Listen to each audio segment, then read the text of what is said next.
Hey guys, and welcome back to a brand new video and another episode of my F1 2017 MICK Schumacher career mode here for season 2, and we are here for the Austrian Grand Prix, and we return to the European continent after a stint in the US, starting from Canada and ending in Brazil. If you guys did miss the last episode at the Brazilian Grand Prix, do check it out by clicking the card in the top right hand corner of your screen. But we arrive here today in Austria, and the European season is in full effect. A couple of teams have brought some minor upgrades, but generally I don't think it's going to affect the pack too much based off of practice and the pace we've seen. So let's see what happens here. It's going to be a very interesting race weekend, and I'm looking forward to it, and hopefully I want to see Mick do well. Mick felt pretty comfortable in the car on Friday practice, and they knew in Sauber that maybe the qualifying pace might be lacking a little bit.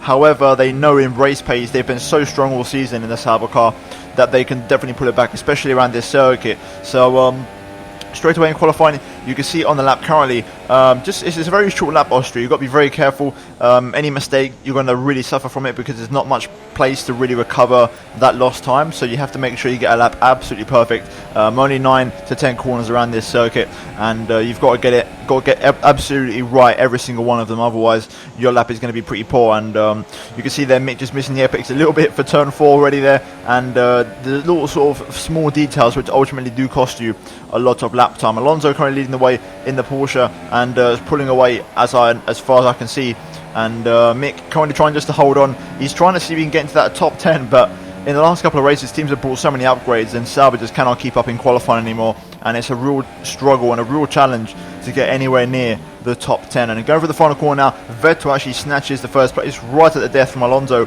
and he actually takes home the pole position there for Ferrari, and ultimately Mick can only manage 13th place on the grid for tomorrow's race. But a very competitive qualifying session. Austria is always very close, and if we look at the final qualifying results here, Sebastian Vettel on pole for Ferrari with Kimi Raikkonen alongside. Ferrari front row lockout. It was a Mercedes front row lockout last time, so this time it's the boys in red who get it all locked out on the front row. Fernando Alonso in P3 with Daniel Ricciardo alongside a McLaren. Very good performance there from the Australian. And then Esteban Ocon in the second Porsche getting a very good qualifying performance there in the second Porsche for a change, and something that he hasn't done too much this season, getting P5 there. Then Lewis Hamilton in the first, the Mercedes on row 3, starting from P6 with Valtteri Bottas in P7 in the second Mercedes there.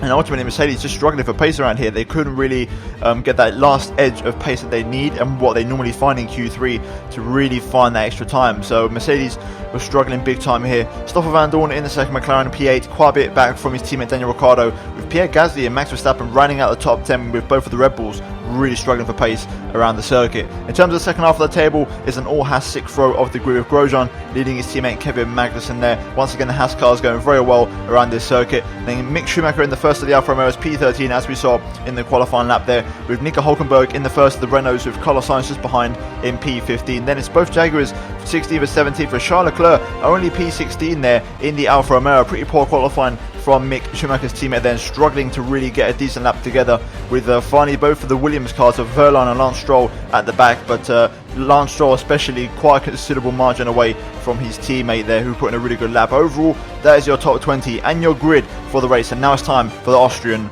Grand Prix. Let's go. Right then, here we go. Let's get ready for the 5 red lights for the Austrian Grand Prix. Lights out and away we go, and it's a great start actually off the line on the soft compound tyres, getting straight past both of the Haas cars here as we go into turn 1. A little bit of a lock up here, going to try and run a little bit wide to squeeze out Romain Grosjean there, but P11, fantastic start off the line. All we have in front of us is all 5 big boys, all the big teams are in front of us here, both Red Bulls, both McLarens, both Porsches, both Mercedes and both Ferraris, as we go extremely late on the brakes here at the inside of Max Verstappen. All these guys are on ultras it seems, and I'm on a bit of a different strategy here. It seems like everyone outside the top 10 has opted for the very slower soft compound tyres, going for that one-stop strategy, which is very quick around this circuit, it has to be said.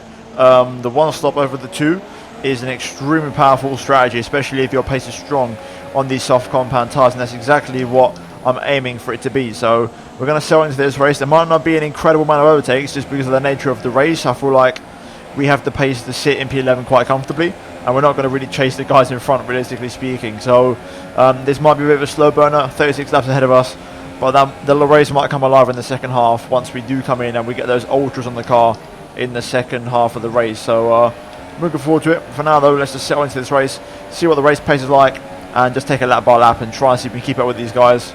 Okay, early on, Van Dorn, radio message, has got car trouble, so he's going to start going backwards. I think he might be in trouble, so he's going to be vulnerable. So that's going to be an overtaking opportunity for us. And Van Dorn locks up already, as you can see there. And both myself and Max Verstappen slide past on the inside. And we're now inside the top 10 already here. So it's a good start, already in the points. Now we've got to try and stay here and also run at a good pace. So let's get our head down, because it's a very long race. Oh, Pascal Wehrlein out of the race in the Williams car. First retirement if you exclude the people that got disqualified. So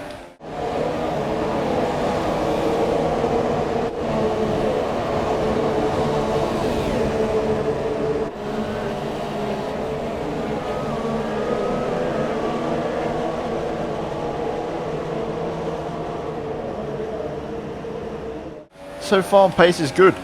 First proper lap, DRS enabled, and we actually dip into the 109, so we've got a yellow flag here as Pascal Wehrlein in the Williams has retired from the Grand Prix on the last lap. No safety car VSC called as expected.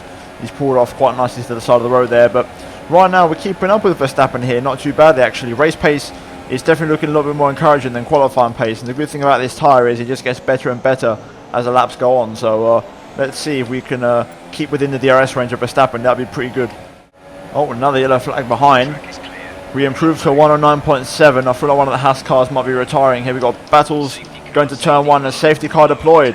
Nico Hülkenberg out of the Grand Prix in the Renault. That's quite an unexpected retirement. So Hülkenberg out. That's going to be the second retirement of the Grand Prix. So we're down to already 18 runners. I've got to say I'm encouraged. Pace is good at the minute. We're holding in there. And we've got a safety car which is going to help us out in terms of our stint, making the tyre life a little bit easier to manage.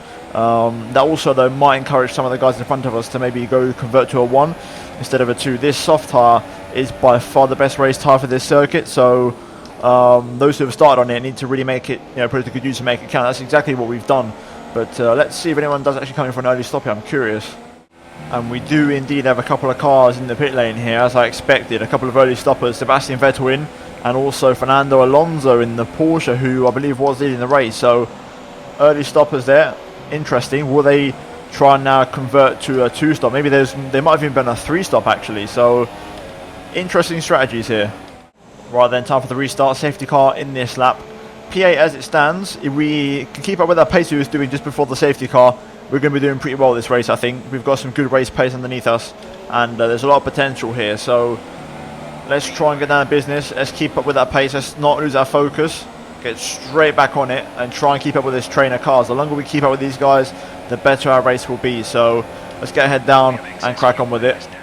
Okay, another personal best, 109.6. DRS now re-enabled. We've got a little train of cars here. I say a massive train of cars in front of us. No one's really breaking away except for the leader, who's making a run for it. I think it's Kimi Räikkönen, I want to say. Van Dorn's now got his car working again, so he's behind us. He's hunting us down, so he's going to be on the back of me fairly soon.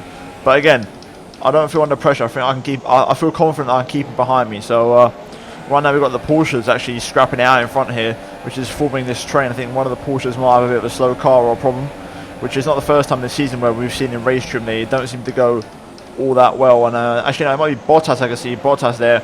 I always get the white and the silver confused from a distance, but Bottas actually might be the one who's going backwards here in the silver arrows. So let's see if that is true or not. The longer this goes on for, the better it suits me and my tyres, so this is good news for me. Oh, cars into the pit lane here.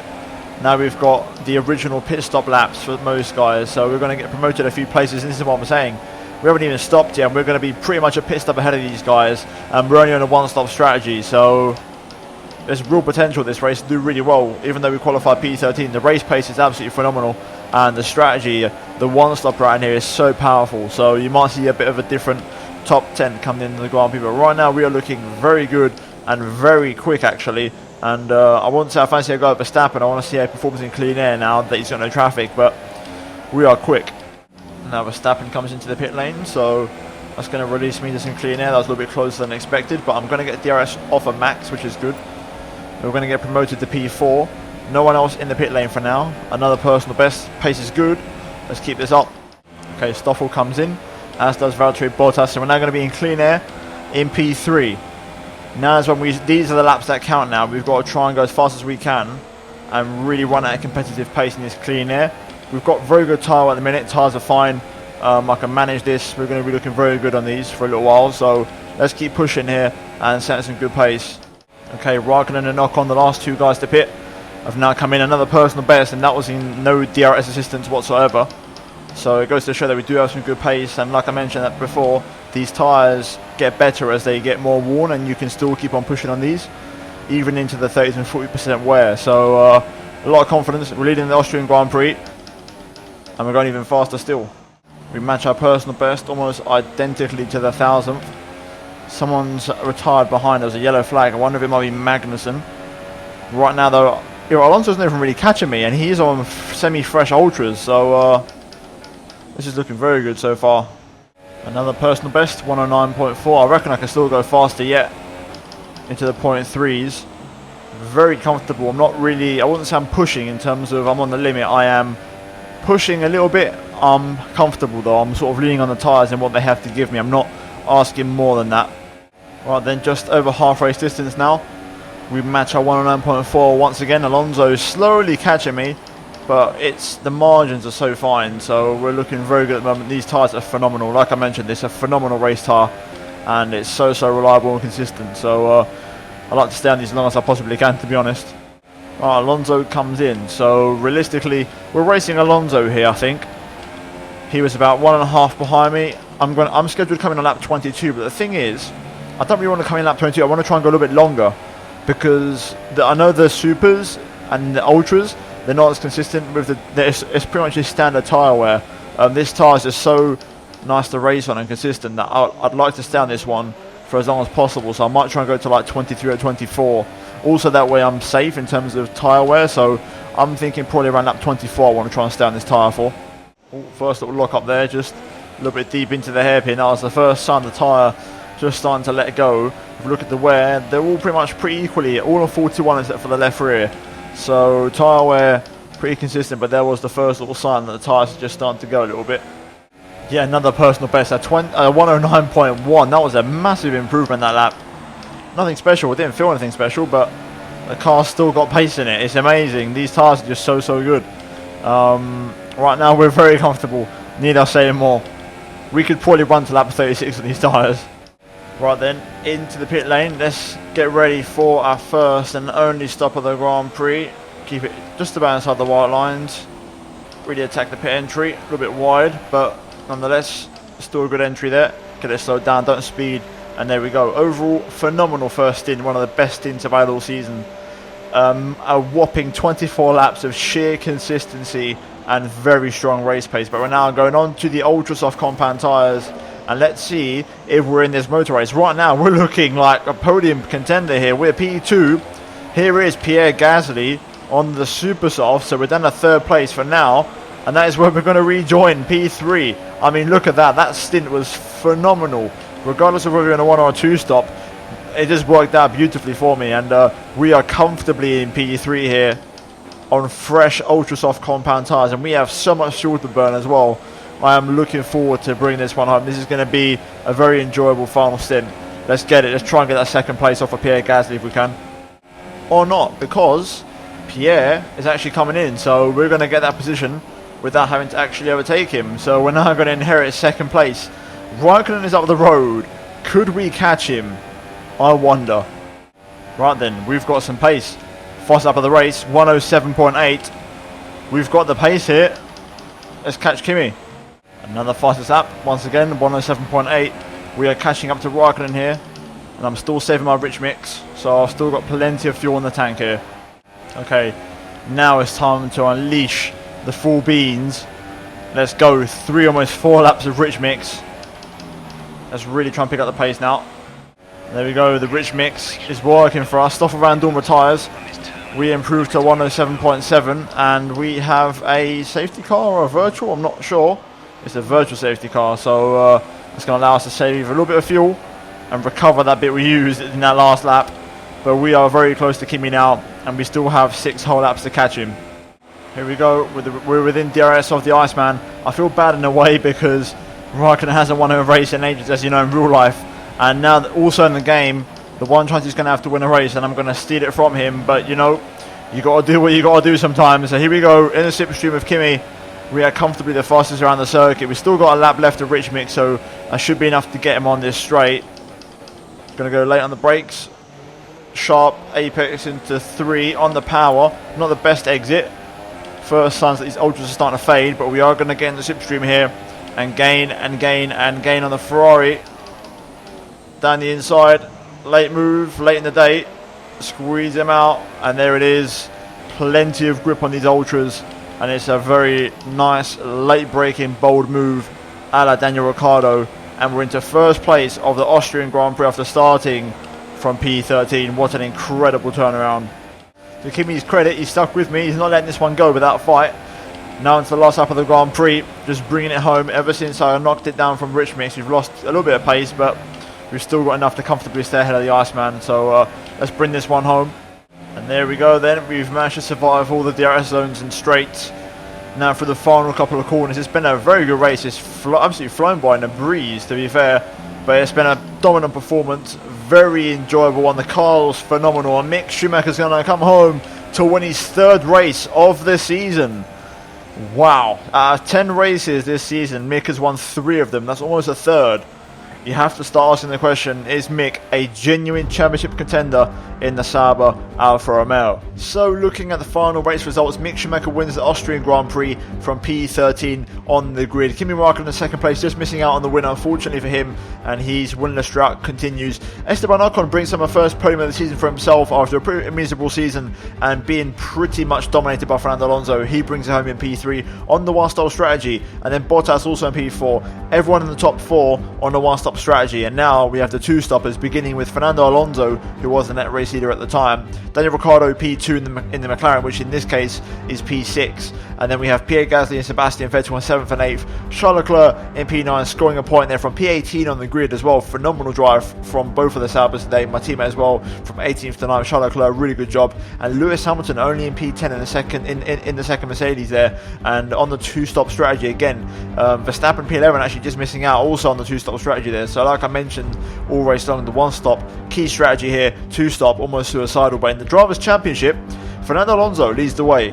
Mick Schumacher jumps up to P2 and is 2 points behind the Porsche driver. That is absolutely phenomenal. And like I mentioned, you have to start asking the question, is Mick a genuine championship contender? Lewis Hamilton drops down to P3, and then Sebastian Vettel holds on to P4. Raikkonen, with that 2nd place, boosts himself up ahead of Pierre Gasly, and Valtteri Bottas also gets himself up a couple of places as he overtakes Daniel Ricciardo. Max Verstappen, Ricciardo equal on points with Esteban Ocon, bringing out the top 10, but Ocon now really putting some distance from himself to Charles Leclerc, who is in P11, 19 points clear of Mick's teammate, and that is your top 10 there. But in terms of the constructors, finally we have Ferrari leading the way by 3 points over Porsche, who recover 2nd place from Mercedes, and then 3rd, like I mentioned, Mercedes, and ahead of Sauber, who again, thanks to Mick's win, a solid points haul, and McLaren and Red Bull still fighting away there. McLaren slowly finding some traction. Unfortunately, Stoffel retired. I think he was going to get a points finish, and Ricciardo looked really strong here today. He was set the fast laps all the time. He would have finished 2nd if everyone done a 2-stop strategy. And the Red Bulls also just on the cusp of getting into that fight, as they're a couple of points further back. But overall, you could argue 6 teams in the running here, definitely 5, so it's extremely close in all championships here. But if you guys have enjoyed this episode of the Mick Schumacher Career Mode, guys, then please do drop a like on the video. Let's try and smash 200 likes for that epic recovery drive. Also, do get subscribed for daily Formula 1 and MotoGP content. And finally, turn on notifications to not miss a single upload from me. And finally, check out these 2 videos on screen if you have missed them. But other than that, guys, thanks for watching. I'll see you in the next episode very soon. Goodbye.